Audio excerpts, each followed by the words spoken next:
நேயர்களுக்கு வணக்கம். நம்ம தொடர்ந்து நாட்டில் என்ன மாதிரியான அவலங்கள்லாம் நடந்துட்டு இருக்கு, அதுவும் இந்த திராவிட மாடல் அரசு ஆட்சி முடிய போற காலத்துல இப்போ பொதுவாகவே ஒரு கட்சி ஆட்சியில் இருக்கு, அது முடிய போகுது அப்படின்னா அவங்க கொஞ்சமாவது எஃபெக்டிவா ஏதாவது பண்ணுவாங்க. ஏன்னா அடுத்த தேர்தல் வரப்போது, மக்களை ஏமாத்தணும், மக்கள் கிட்ட இருந்து ஓட்டு வாங்கணும் அப்படின்றதுக்காக. ஆனா திமுக வந்து அதுக்கான எஃபர்ட்டே போடல.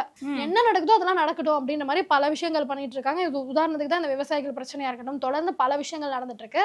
ஸோ இன்னைக்கான வீடியோல என்ன நடந்துட்டு இருக்கு அப்படின்னு பார்க்க போறோம். பார்த்துடலாமா? பார்த்துடலாம். ஸோ முதல்ல எடுத்துக்கிட்டே அப்படின்னா, நீ சொன்ன மாதிரியே திமுக வந்து இந்த 2026 சட்டமன்ற தேர்தலுக்கான வேலைகளை பார்க்குறாங்க அப்படின்னு கேட்டால், ஒரு பக்கம் மறைமுகமாக பார்க்குறாங்க, இன்னொரு பக்கம் பார்த்தேன் அப்படின்னா அவங்க மேலே இருக்கக்கூடிய தவறுகள் வெளியே வராத அளவுக்கு எதெல்லாம் வச்சு மடைமாற்ற அரசியல் பண்ண முடியுமோ அந்த அளவுக்கு மடைமாற்ற அரசியல் பண்ணுறாங்க. அதாவது நீங்கள் என்ன வேணால் எங்கள் மேலே பழிய போடுங்க, நாங்கள் அதுக்கு ஒரு துளி கூட அஞ்ச மாட்டோம் அப்படின்னு சொல்லிட்டு எல்லாருமே அந்த ஒரு ஆட்டிடியூட்ல தான் இருக்காங்க. இப்போ நேரு அவர்கள் மீது கூட ஒரு குற்றச்சாட்டு எழுந்தது. ஐடி ரைடு போனாங்க, இந்த மாதிரி ஒரு பர்சனுக்கு 25 லட்சத்துலேருந்து 35 லட்சம் வரைக்கும் லஞ்சம் வாங்கிட்டு அந்த காலியா இருக்கக்கூடிய அரசு வேலைகளை வந்து கொடுத்ததா ஒரு குற்றச்சாட்டு வந்து எழுந்தது.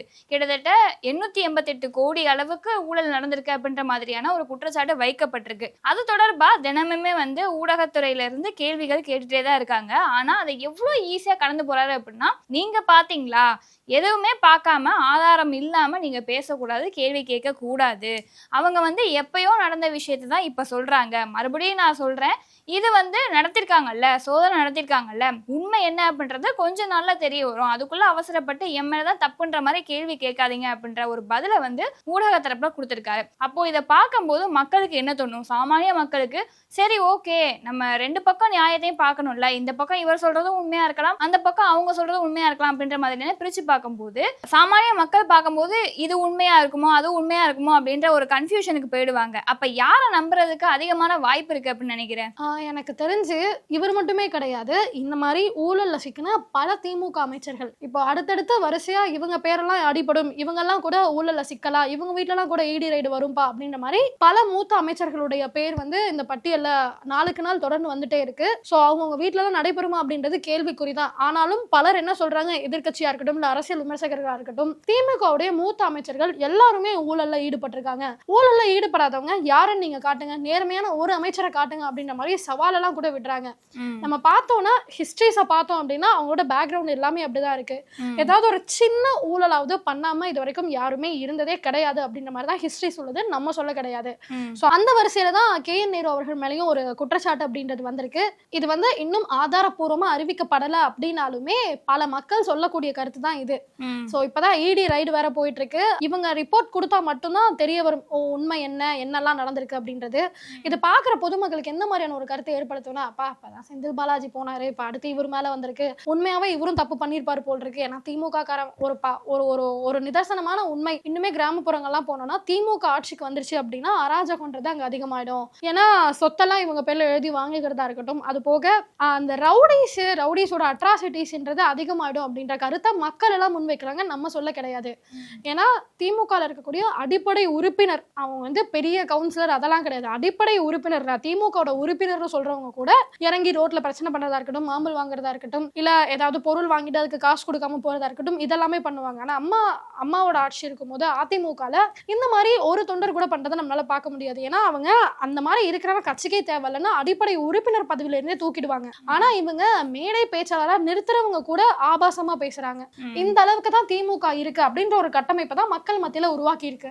ஏற்கனவே அதெல்லாம் பார்த்து செக் பண்ணி கோர்ட்ல இருந்தெல்லாம் கேஸ் தள்ளுபடி பண்ணிட்டாங்க. இது மாதிரி நாங்கள் ரைடு பண்ணும்போது சில டாக்குமெண்ட் கிடைச்சது, எந்த அளவுக்கு உண்மையாக பாருங்கன்னு சொல்லி கொடுத்துருக்குறாங்க. அதை பார்க்க போகிறாங்க போலீஸ், பார்த்து நடவடிக்கை. அவங்க மறுபடியும் சகோதர நிறுவனத்தில் வேலைக்கான முறைகேடு நடந்ததுக்கான ஆவணங்களை அவங்க சொல்லியிருக்காங்க, அதான் சொல்லியிருக்கிறாங்க. அந்த முறைகேடை போலீஸ் பார்க்க போகிறாங்க. நான் தெளிவாக சொல்கிறேன், நான் எந்த தப்பும் செய்யலை.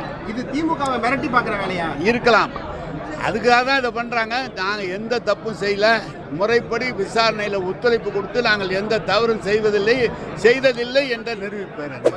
செந்தில் பாலாஜி அவர்கள் எடுத்துக்கிட்டோம் அப்படின்னா அவர் மேல ஊழல் குற்றச்சாட்டு அப்படின்றது அதிகமாவே இருக்கு. இடி ரெய்டு 3 தடவை நடந்தது. இந்த மது பாட்டில்ல ஊழல் நடந்திருக்கு அப்படின்னு சொல்லிட்டு 2006ல பார்த்தா அப்படின்னா அவர் மேல ஒரு குற்றச்சாட்டு எழுந்தது. இந்த ஓட்டுநர் நடத்துனருக்காக வேலை வாங்கி தரேன் அப்படின்னு சொல்லிட்டு அதற்காக பண மோசடி பண்ணிட்டாரு அப்படின்னு சொல்லிட்டு ஒரு குற்றச்சாட்டு வைக்கப்பட்டது. அதை வந்து சரி செய்யணும் அப்படின்ற விதமா என்ன பண்ணாரு அப்படின்னா அவுட் ஆஃப் த கோர்ட்ல யார்கிட்ட எல்லாம் பணம் வாங்கினாரோ அவங்க கிட்ட நான் செக் கொடுத்துறேன் அப்படின்னு சொல்லிட்டு ஒரு விஷயம் பண்ணதாகவும் அது ஊடக வெளிச்சத்துக்கு வந்ததாகவும் அப்போ இது மாதிரி எவ்வளவு ஊழல்கள் நீங்க பண்ணிருக்கீங்க அப்படின்ற மாதிரி எல்லா விஷயத்தையுமே தோண்டி எடுக்க ஆரம்பிச்சாங்க. இந்த அமைச்சர் மட்டும் இல்ல, மா சுப்பிரமணியன் அவர்கள் வந்து மேயரா இருக்கும்போது அவர் மேல சொத்து குவிப்பு வழக்கு வந்து போடப்பட்டிருக்கு. இன்ன வரைக்குமே அதற்கான ஆதாரங்கள் கிடைக்கல. வாய்தா மேல வாய்தா தான் வாங்கிட்டு இருக்காங்களே தவிர்த்து திமுக இருக்கக்கூடிய ஒரு அமைச்சர்கள் மேலேயும் ஒரு நிர்வாகிகள் மேலேயும் இந்த மாதிரி குற்றச்சாட்டு ஏதாவது எழுந்தது அப்படின்னா அதற்கான ஆக்ஷன் எடுக்கிறாங்களான்னு கேட்டா கிடையாது. பொன்முடி அவர்கள் மேலேயுமே இந்த மாதிரி சொத்து குவிப்பு வழக்கு இருந்தது. அவருமே வாய்தா மேல வாய்தா வாங்கிட்டு இருக்காரு. அதுக்கப்புறம் பார்த்தா அப்படின்னா நம்ம துரைமுருகன் அவர்கள் மேல வந்து 2 தடவை இடி ரெய்டு நடந்திருக்கு. 2 தடவையுமே சொத்து குவிப்பு வழக்குல தான் அவர் சிக்கியிருந்தாரு. அவருமே இப்போ வரைக்குமே வாய்தா மேல வாய்தா தான் வாங்கிட்டு இருக்காரு. அப்போ நீ சொன்ன மாதிரி திமுக இருக்கக்கூடிய கடைக்கோடியில இருக்கக்கூடிய அந்த நிர்வாகிகள்ல இருந்து அமைச்சர்கள் வரைக்குமே எப்படிடா காசை தனியா எடுத்து வைக்கலாம் அப்படின்ற ஒரு நோக்கத்துலதான் செயல்பட்டு வந்துட்டு இருக்காங்க அப்படின்றது பாக்குற மக்களுக்கே நல்லாவே தெரியும். ஸோ 2026 சட்டமன்ற தேர்தலில் யாருக்கு வந்து ஓட்டு போடணும் அப்படின்றத பார்த்துட்டு அவங்க தான் முடிவு பண்ணணும். ஆமா, ஏன்னா இந்த ஒரு விஷயம் மட்டும் கிடையாது, தினம் தினம் அவ்வளவு இன்சிடென்ட்ஸ் அரங்கேறிட்டு இருக்கு. நம்ம தலைநகரான சென்னையிலே கூட பார்த்தோம்னா போதைப் பொருளுடைய புழக்கம் அப்படின்றது நாளுக்கு நாள் அதிகமாயிட்டே போகுது. முன்னாடி அங்கங்க கிடைச்சது, இப்போ எல்லா இடத்துலயுமே கிடைக்குது. பள்ளி மாணவர்கள் வரைக்குமே இந்த போதைப் பொருள் அப்படின்றது கிடைக்குது. ஏன்னா நம்ம முன்னாடி பார்த்துருப்போம், நம்மெல்லாம் ஸ்கூல் படிக்கும் போது டீச்சர்ஸ் கிட்ட ஒரு ரெஸ்பெக்ட் இருக்கும். ஆனா இப்ப இருக்கிற ஸ்டூடெண்ட்ஸ் எல்லாம் டீச்சரே கிளாஸ் ரூம்லயே அடிக்கிறது, இல்ல ஸ்கூலை விட்டு வெளியே வந்தா அடிக்கிறது, உள்ளுக்குள்ளே கெட்ட வார்த்தை பேசுறது, அந்த ஒரு பயம் மரியாதைன்றது இல்லாம போயிடுச்சு. இதுக்கு மெயின் காரணமே இந்த போதைப் பொருள் பழக்கம் தான். இது மாணவர்களுக்கு எப்படி கிடைக்குது, அதுவும் பள்ளி மாணவர்களுக்கு எப்படி கிடைக்குது அப்படின்ற கேள்வி வந்து மிகப்பெரிய கேள்வியா இருக்கு.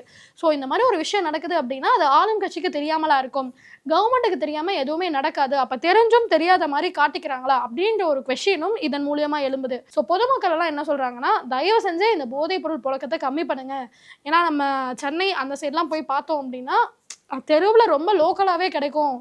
இந்த கம்ப்ளைண்ட்டும் நாங்கள் பல தடவை பண்ணியிருக்கோம். ஆனால் ஆக்ஷன்ன்றது எந்த அளவுக்கு எடுத்தாங்கன்னா அது ரொம்ப கொஸ்டின் மார்க் தான். எங்கே பார்த்தாலும் இது அதிகமாக இருக்குது, இதுக்கு ஏதாவது பண்ணுங்க அப்படின்னு ஒரு ரெக்வஸ்ட்டை தான் வைக்கிறாங்க. தமிழகத்தில் இப்போ வரைக்கும் நடந்துட்டு இருக்க சம்பவங்கள் அப்படின்னு சொல்லி பார்த்தேன் அப்படின்னா இதுதான். இப்போ இதை தாண்டி தமிழகத்தில் எப்படி சட்டமன்ற தேர்தல் நடக்குமோ பீகார்லையுமே சட்டமன்ற தேர்தல் வரப்போகுது. நவம்பர் 6ஆம் தேதி, நவம்பர் 11ஆம் தேதி 2 கட்டங்களாக நடக்க போகுது. அதனுடைய ரிசல்ட் வந்து கூடிய விரைவில் வரும் அப்படின்ற மாதிரியான ஒரு தகவலை கொடுத்துருக்காங்க. இந்த 2 கட்ட போட்டியில் வந்து யார் யார் போட்டியிட போறாங்க அப்படின்னா JDU தலைமையிலான பாஜக ஒரு பக்கம், RJD தலைமையிலான இந்தி கூட்டணி ஒரு பக்கம், மூன்றாவதா யாரு போட்டியிட போறாங்க அப்படின்னா பிரசாந்த் கிஷோர் தலைமையிலான ஜன்சுராஜ் பார்ட்டி. இப்ப நவம்பர் 6ஆம் தேதி நடக்க போகுது அப்படின்றதுனால இங்க தமிழகத்துல இருக்கக்கூடிய பிகாரி மக்கள் எல்லாருமே ட்ரெயின்ல ஏறி அவசரமா போற ஒரு காட்சியை வந்து நம்மளால பார்க்க முடிஞ்சுது.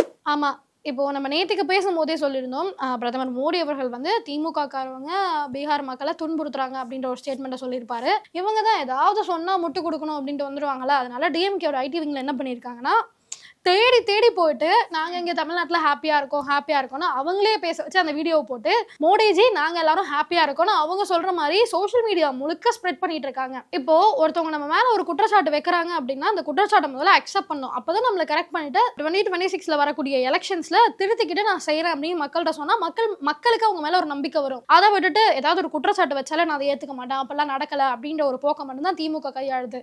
இந்த 2021 கொடுத்த வாக்குறுதிகளே 10% கூட நிறைவேற்றல அப்படின்ற குற்றச்சாட்டு இருக்கு. ஆனா அவங்க கட்சியில இருக்கவங்க என்ன சொல்றாங்கன்னா, சொன்னதையும் செஞ்சோம் சொல்லாததையும் செஞ்சோம் அப்படின்ற மாதிரி சொல்றாங்க. அவங்க ஓப்பனா ஆமாங்க இந்த மாதிரி நாங்க நிறைவேற்ற முடியல, 26ல எங்களுக்கு ஒரு வாய்ப்பு கொடுங்க நாங்க நிறைவேற்றுறோம் அப்படின்னு சொல்லியிருந்தாங்கன்னா கூட மக்கள் மத்தியில ஒரு நம்பிக்கைன்றது வந்திருக்கும். இவங்க செய்யாமலே செஞ்சிட்டோம் சொல்றாங்களே, என்னடா இது இவங்களுக்கா மறுபடியும் ஓட்டு போடணும் அப்படின்ற ஒரு அதிருப்தியை இந்த மாதிரியான செயல்கள் தான் அடுத்தடுத்து ஏற்படுத்திக்கிட்டே இருக்கு. சோ இன்னைக்கு இதெல்லாம் தான் நடந்திருக்கு. சோ நாளைக்கு என்ன நடக்குது அப்படின்றத நாளைக்கான வீடியோல பார்க்கலாம். நன்றி.